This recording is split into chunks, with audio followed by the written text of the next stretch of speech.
Spotlight, Virginia McKevitt. Shah Fazli. Virginia McKevitt, wonderful to see you on Spotlight. So what do you have for us at the start of this event? Anything about yourself, about your book, anything that you want us to know, please? Virginia McKevitt. First, thank you for having me. Well, I live in the mountains of Georgia and I am a writer of fantasy. Shah Fazli, why did you choose to write fantasy? Is it not because you love to live in the mountains? Virginia McKevitt. Lol, no, it is because I have a vivid imagination and always have. Make-believe never left home. Shah Fazli, what do we read in Fracture? Give us an overall idea of what this book is about, please. Virginia McKevitt. Fracture is set in two worlds. Our present day and another world alongside ours. An assassin has been sent to our world to hunt and kill a clan of women who feed off of the memories of others. He encounters Christina in our world and his life and hers is changed forever. Shah Fazli, do you think everybody has got a different kind of fantasy? How did you come up with this idea, please? Virginia McKevitt. Christina's parents are killed by the cartoon the women our assassin is looking for. Their meeting is not by chance and it sets off a series of events that exposes who Christina really is. Shah Fazli, do you think everybody has got a different kind of fantasy? How did you come up with this idea, please? Virginia McKevitt. I think everybody has a fantasy of some kind and for different reasons.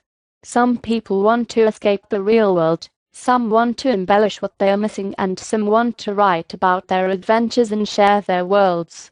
Shah Fazli, do you know why did you write this book? What motivated you, please? Virginia McKevitt. I actually started this book in my 20s but life pushed it to the back burner. Marriage, work and a new baby was more at hand. Then after Hurricane Katrina and 2 moves a little further north I found the manuscript and finished it. Well, almost. It is a series.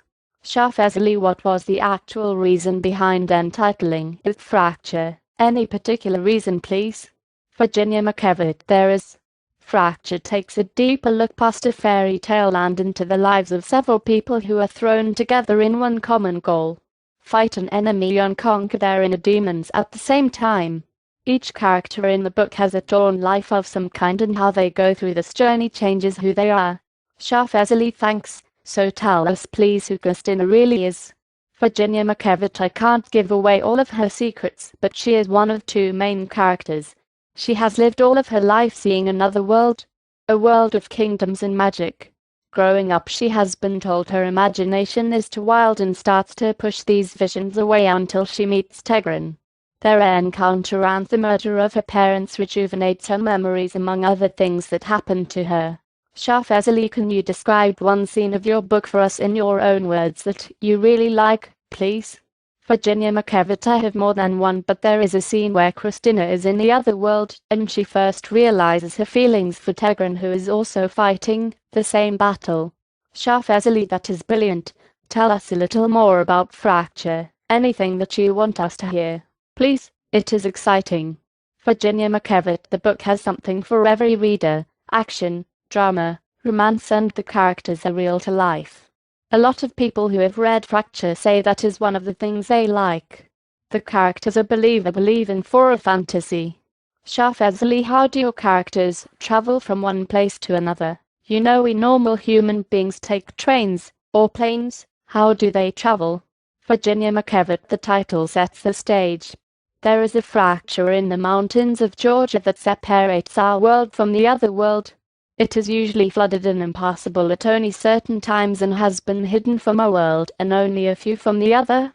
When it is found out we are in trouble. Shah Fazli. Thanks. Now read from your book for us, please. Virginia McKevitt. The sight of Tegrin entering the city, followed by a wagon of corpses, rippled through the crowded streets like a wave. With each strike of Makete's hooves the townspeople cleared a wide path. They stood huddled together in fear, staring at the gruesome parade as it passed them by. The impressive animal inhaled, filling his lungs with air. His large black eyes moved over the crowd. He could smell their fear around him and it excited him. He shook his head and snorted. The crowd backed away even further. Makete was as formidable as his master and they wanted no part of him. His powerful hooves could kill all in a single blow, and he had no patience for any but Tegrin. Tegrin tightened his powerful thighs against Makety's sides, telling him to calm down, and the horse resumed his steady pace to the amphitheater in front of the palace. Tegrin never made a sound or looked at the crowd. He wanted this moment to be etched in their memories forever. The citizens of Patwain would never forget this day, and when they traveled through the countryside, neither would the other inhabitants of his world. Armor could feel the sweat trickle down his face. It dripped from the tip of his nose and onto his arms, then the seat of the wagon. It seemed he could feel the eyes of every resident of the city burning a hole in his back. He stayed focused on the horse and rider in front of him, his hands on the reins so tight that it hurt. He breathed a sigh of relief when he saw the empty amphitheater ahead. Soon they would be inside the gates of the palace and away from the prying eyes of the town. The amphitheater was large in scope and was elevated so that one could see a performance from any vantage point. It sloped at the street entrance so that props and sets could be brought in by wagon. Amor's heart dropped when he realized they were heading into the center of the theater. When they reached the middle, Tegrin moved in alongside of the wagon, unharnessed the horses and sent them to the stables. "Wait for me here." His face was hard and emotionless. "Do not let anyone near the wagon." Tegrin turned Makety towards the palace gates and was gone. Amor stepped down from the wagon. He did not want the crowd to think he was weak or afraid, so he made no attempt to hurry. Once the horses were loosed, he signaled for a guard to come and get them. Then he stood with his arms folded across his chest, staring at the crowd. Tegrin stopped Makety in front of the Hall of Kings and slid to the ground. He walked up the steps, yelling over his shoulder at the waiting stallion, "Behave yourself this time, or the king is going to put you in the field with the pigs." Makety shook his head and snorted, then trotted off somehow, knowing that would not be an easy task. Tegrin grinned in spite of the dour circumstances. It would be quite a feat to try and get that animal to do something he did not want to do. Tegrin entered the long hall lined with the statues of kings great and not so great. This was one of the first accomplishments of the then new king. His father had shown him drawings of a great city by the Derwents River, where his kingdom would flourish and grow.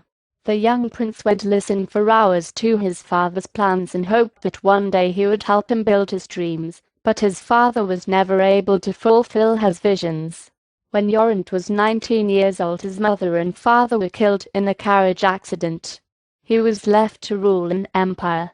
He embraced his father's vision, and soon Patwain was no longer a dream but a reality. Yorent's greatest achievement, however, was not a city, but his alliance with the Lion clan after his father's death. The fear and respect they carried made him a powerful ruler in his world. Their loyalty to the king is the stuff that legends are made of. His most loyal and faithful is Tegrin. Tegrin entered onto the balcony where King Yorent was waiting. "You have returned with success, my friend." "Almost, sire. There is one more who must pay the price for his loose tongue.